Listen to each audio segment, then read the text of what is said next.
Hello everyone, welcome to Mardol, Goa. That is, I have traveled almost for 7 hours, that is from Mangalore to Goa in car, and now I'm standing in front of Mahalasa Narayani Temple in Mardol village, Ponda Taluk of Goa, and it's a very beautiful town as you can see there. Today since it is a holy day, there are a lot of colors, and here the most famous food item is misal. So there is something called misal pav, where it's like masal puri, but not in a North Indian way. It is more like a South Indian masal puri with lot of snacks on the top, like mixture on the top, and what we call is misal with chuda. Chuda meaning fried oily items on the masal puri. So it's a very unique snack in Goa, and I love it the most. So now we will enter the temple. Let's go.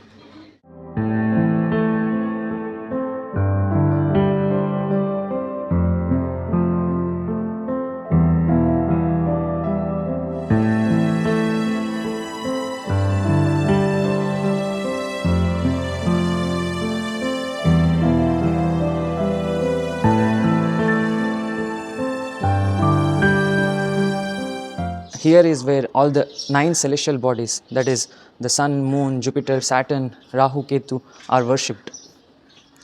Any kind of planetary doshas if you have, and if you do a puja here, the planetary doshas will go away. So that is why most of the temples in Sanatana Dharma have Navagraha worship, that is the 9 celestial bodies of our solar system has to be worshipped, because our brain waves and the electromagnetic radiations the 9 celestial bodies emit are very much linked. That is, Jupiter is linked to wisdom, Saturn is linked to karma, Venus is linked to femininity, Mars is linked to masculinity, Moon is linked to emotions, Rahu is linked to illusions, and Ketu is linked to detachment. So all these 9 celestial bodies are playing a huge aspects in our life. But those 9 celestial bodies are not beyond the deities. The deities are in the causal realm. The Navagrahas are restricted to the physical realm. And now we will go towards the Santeri Devi of Mardul. Now I am standing in front of Santeri Devi temple, and along with Santeri Devi is Lakshmi Narayan also. So here this Devi is said to be the Grama Devata, that is she was there here in Mardul, Ponda since long time, that is more than 1000 years ago she was there here. But Mahalasa Narayani came recently, that is about 500 years ago. Originally, Mahalasa Narayani, the idol, which is made of saligram, was from Nepal. Once the Brahmins found it in the Nepal river in the shape of Mahalasa Narayani, they brought it towards the Kashmir and Bengal region. And during the 9th century, it was shifted to Maharashtra, that is in the Nevasa region. In Nevasa, it was worshipped for almost 300 years. But because of Mughal invasion, it was shifted to Picholim, Goa, that is the Picholim city, around 13th century. Once the Gauda Saraswat Brahmins shifted her to Picholim, Goa in the 13th century, we worshipped her for almost 100 years. Then because of the Portuguese invasion, she was shifted to Verna, and in Verna she was worshipped for almost 200 years. That is from 14th century until the 16th century. But in 16th century, Verna also became a part of the Portuguese territory, and they started disturbing the temple authorities. That is, they didn't allow any rituals related to Sanatana Dharma in their territory. They were forcing their Catholic beliefs on the local people, and the local people didn't like it. And that's why the Brahmins of the Verna area who had Mahalasa Narayan, they took her and brought it to Mardol. So in the 17th century, this temple was established. That is Mardol, Goa. Here, this Santeri Devi was already there. That is, she was the Grama Devata of Mardol, Goa. We requested Santeri Devi to grant us permission to establish a temple of our Kuladevi here. She allowed the Kuladevata of Saraswat Brahmins, and we have a huge debt towards Santeri Devi. The Saraswat Brahmins still worship Santeri Devi first before worshipping Mahalasa Narayan, because this area was belonging to her. And now we will go towards the Parivar Devatas of Mahalasa Narayani. So first Parivar Devata here is the Grama Purush. So Grama Purush means the masculine deity who protects this land. So he will not allow anything to happen to this land, because it is his responsibility to protect the land. Like how Santeri Devi is the Grama Devata, that is the main deity of Goa. Similarly, Grama Purush is like the masculine side of the Devi who protects the land. And now we will go towards the second one. So Bhagavathi is the feminine form of Vishnu, and she is worshipped with Samhara Bhairava. So Samhara Bhairava has no mercy.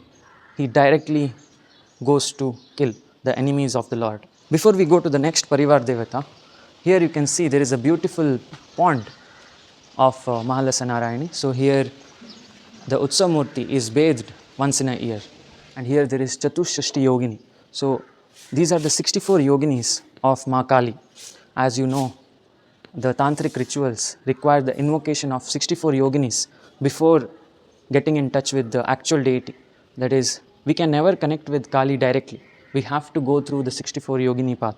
So these 64 yogini will test you in all the ways possible, spiritually, materially. They will put you in problems just to test your devotion to the deity. Shiva has his own ganas like Kaal Bhairava, Ganapati, Nandi. Similarly, Kali has 64 yoginis to test her devotees. So here is the Havan Kund where the tantric rituals take place. Gauda Saraswat Brahmins were not only pure Vaishnavites.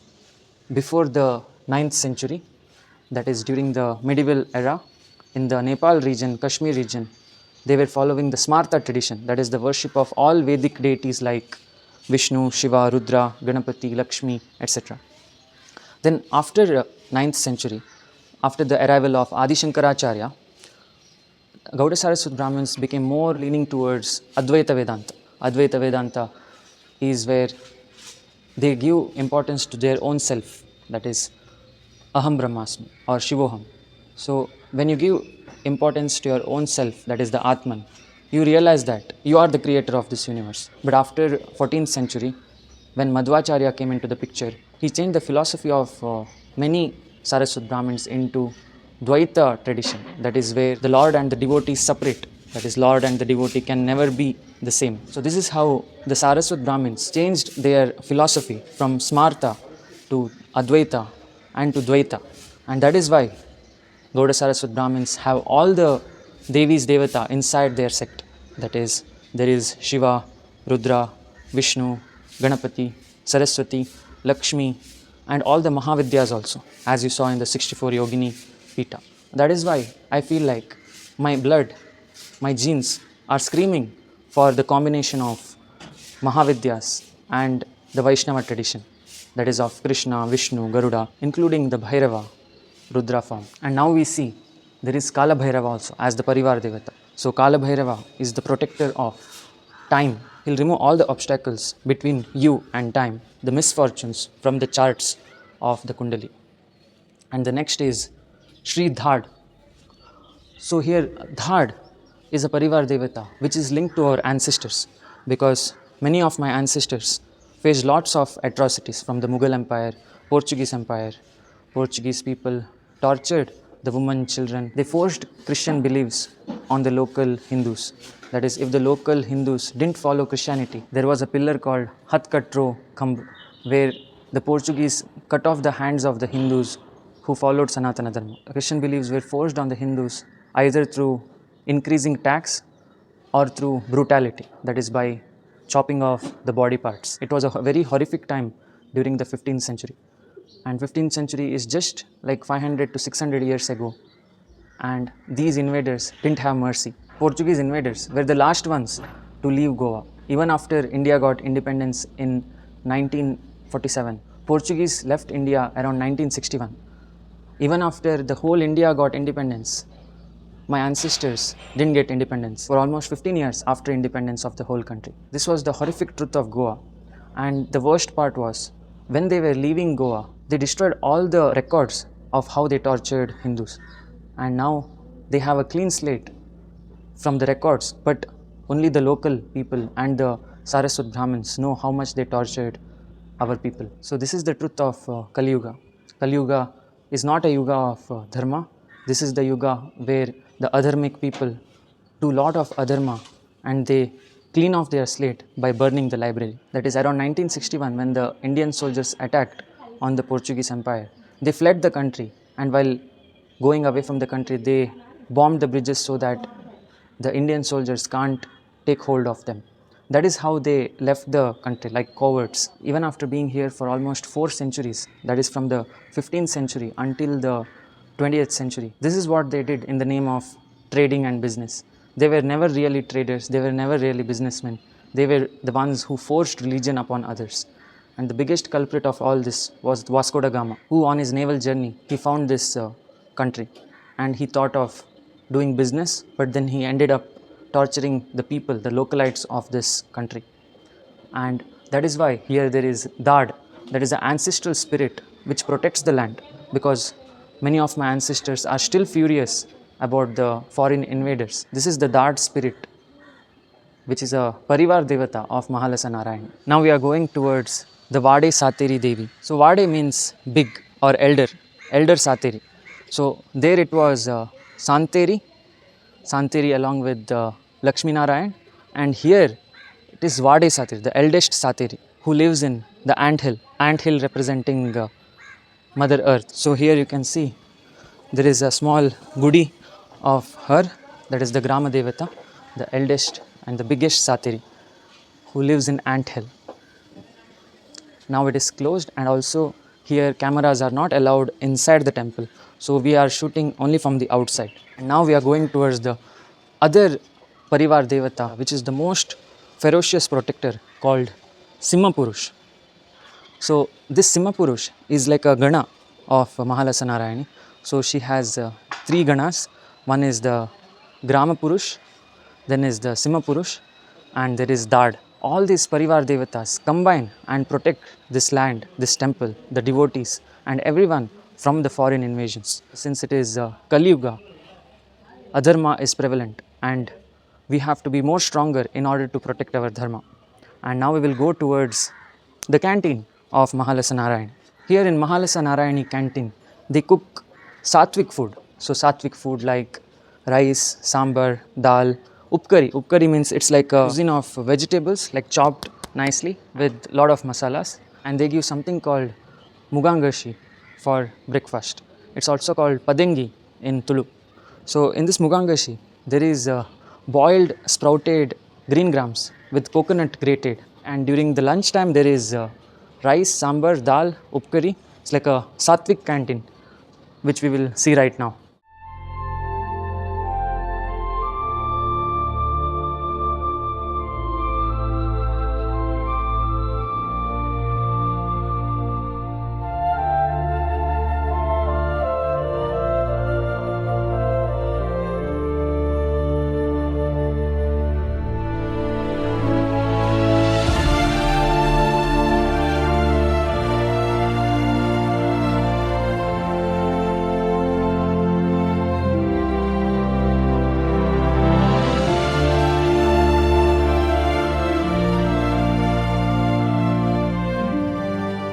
Now we will go towards the Deepa Jyothi Stambha.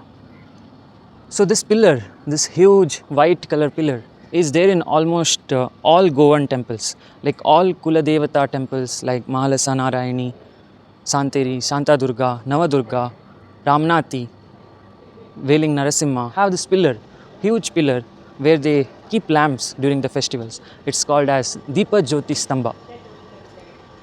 It's a very beautiful and unique structure of Goan architecture. Now we will go towards the Anjaneya temple, which is right exactly opposite to the temple. So keeping Hanuman opposite to Vishnu temples is a very common practice amongst the Brahmins, because Hanuman and Garuda are said to be the Parivar Devatas of Lord Vishnu. And here there is Hanuman temple, and behind the Hanuman temple there is a Garuda Stambha along with the Deepa Stambha. That is where they put oil and light it during the festivals. And this is the office of Mahalasa Narayani temple. If you come to the office, you can book your rooms and stay in this temple corridors. This is the entirety of the temple. And now we will see the main deity, that is Mahalasa Narayani. Finally, we are at the sit out of Mahalasa Narayani temple. Since I cannot show you Mahalasa Narayani inside the temple, I'll be showing her form in the TV itself. So there is a huge TV outside. So I'll be showing her form here. So you can see Mahalasa Narayani is made of pure Saligram stone that is found in the Gandaki river of Nepal. So in the TV you can see she has 4 weapons in her hand, and each weapon represents something. That is, in one hand she has Kapala, that is severed head of Asura, that is Rahu, and on the other hand she has trident Trishula, which represents mastery over mind, body and soul, and there is Khadga to destroy evil, and finally in the other hand there is Amrita, that is the divine nectar that was obtained during the Samudra Manthan story. This story dates back to long time ago, that is during the Satya Yuga, when Durvasa entered Swargaloka, where Indra was there. He offered Indra the garland of flowers given by Lakshmi, and Indra, instead of wearing it himself, he offered it to his elephant Airavat, and his elephant threw the garland of flowers on the ground. Seeing this incident, sage Durvasa felt very disrespected, and he cursed all the devas, that is Indra, Agni, Vayu, Varuna, Suryadev, that they will lose all their powers and they will become mortals again. So hearing this, devas got scared because the asuras started becoming more powerful in the world and there was cosmic imbalance, and that's why devas went to Lord Vishnu and pleaded, please Vishnu, save us from this curse. So Lord Vishnu advised them that the only way the devas can be saved is from Amrita, that is secreted by the Samudra Manthan. There is a mountain called Mandara, which if churned using Vasuki will generate Amrit, and that Amrit if consumed, devas will get their powers back, that is they'll become immortals again. So this was the advice given by Vishnu, and that's why they immediately went to the Mandara mountain. But since it was not in a position to churn, Vishnu takes the form of Kurma avatar and he goes below the mountain, and then the mountain gets in a position which is suitable for churning. But for churning, they will require a rope also, and that's why Vasuki volunteers for becoming the rope for churning Mandara mountain. Now in the ocean of milk, that is Kshirasagara, the Mandara mountain is churned using the help of Kurma avatar and Vasuki, that is the serpent king. And when they were churning, they would require asuras also to be on the other side. So all the asuras like Bali Chakravarti, that is Lord Vamana's devotee, and Rahu, Ketu, and all the Daityas, asuras came to the churning ground. And when they were churning, the first thing that happened was poison. That is, lot of poison got released by the mountain, and this poison name was Halahal, and it was almost destroying the entire universe, because the entire universe was corroding because of the poison. All the devas and asuras were dying because of the poisonous Halahal. And then Shiva, seeing that the whole Maya is getting destroyed, he volunteers and drinks the poison, and that is how he becomes Nanjundeshwara or Neelakanta. That is, when the poison is seeping below the Vishuddha, Parvati places her hand and stops the poison from spreading to entire body of Shiva. That is how Shiva is also called as Neelakanta. After the poison is resolved, there comes 14 Ratnas. Ratnas meaning jewels of the universe. Like first comes Kamadhenu, Airavat, Mahalakshmi, Kalpavriksha. So lot of divine Ratnas, gems of the universe, get released in the Samudra Manthan, along with Dhanavantari's Amrita. That is, Dhanavantari brings Amrita towards the churners, and that time asuras grab hold of the Amrita forcefully from Dhanvantari Devi. Seeing this, Lord Vishnu takes the form of Mahalasa Narayani to enchant the asuras into giving the Amrita back to the devas. Mahalasa Narayani promises the asuras that she will distribute the Amrita equally among the devatas and asuras. And hearing this, asuras get enchanted because of Mahalasa Narayani's beauty.